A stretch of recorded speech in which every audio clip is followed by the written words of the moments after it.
High বন্ধু, আমি চন্দনা। এক রাশ ভালোবাসা নিয়ে এলাম আমার ফেসবুকের বন্ধুদের জন্য। অনেক শুভেচ্ছা, অনেক ভালোবাসা রইল। আমি আজকে যেই কবিতাটি পাঠ করে শোনাতে চাইছি আমার বন্ধুদেরকে, সেটা হলো 2014 সালের লেখা। কবিতাটি হচ্ছে উইল। জীবনে আমরা সবাই সংকটের মধ্যে পড়ি এই ভাঙা চোরা সম্পত্তি নিয়ে। এই কবিতাটির মধ্যে তাই আছে আমার চলার পথের অভিজ্ঞতায়।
কেউ বুঝলো না, কেউ জানলো না, কবে আমি সকলকেই ছেড়ে চলে গেছি। ফেলে গেছিলাম এক রাস স্মৃতিকথা, ভালোবাসা পাবার জন্য রেখে গেলাম কিছু প্রয়োজনীয় জিনিস, রেখে গেলাম অনেক শুভেচ্ছা প্রতি সিন্ধু ভরা ভালোবাসা, রেখে গেলাম সিন্ধু ভরা ভালোবাসা। বন্দি ছিল তাদেরই জন্য, উইলে কখনো রাখিনি সে কথা লিখে। যে যেমন করে ভাগাভাগি করলো সবটাই নিয়ে গেল চলে।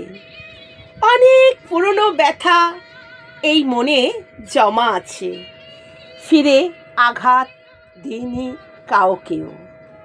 ঈশ্বর ছাড়া কেই বা নেবে বলো তার দাম? সে ব্যথার দায়ভার নিয়ে চলি বারবার।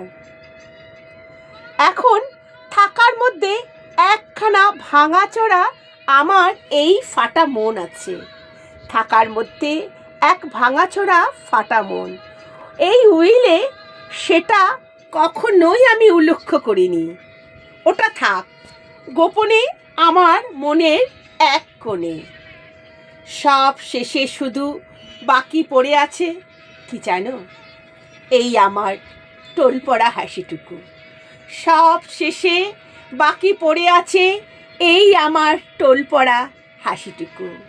সেটুকু আমি বিলিয়ে দিতে চাই সকলের বন্ধুদের মাঝে। সেটা আমি বিলিয়ে দিতে চাই সকলের মধ্যেই, হাসিটুকু বিলিয়ে দিতে চাই আনন্দের সঙ্গে।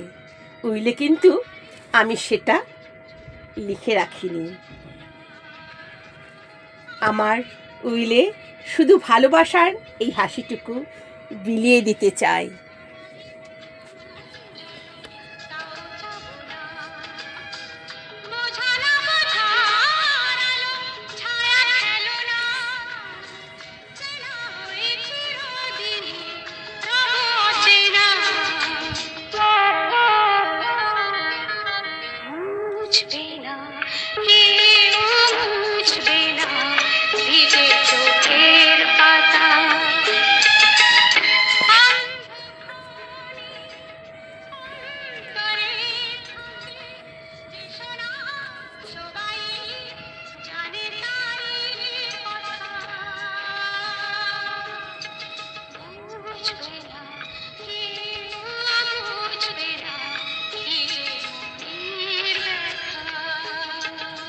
আমি আমার উইলে এই হাসিটুকু সকলকে বিলিয়ে দিতে চাই, কারণ কেউ বুঝবে না আমার মনের কথা।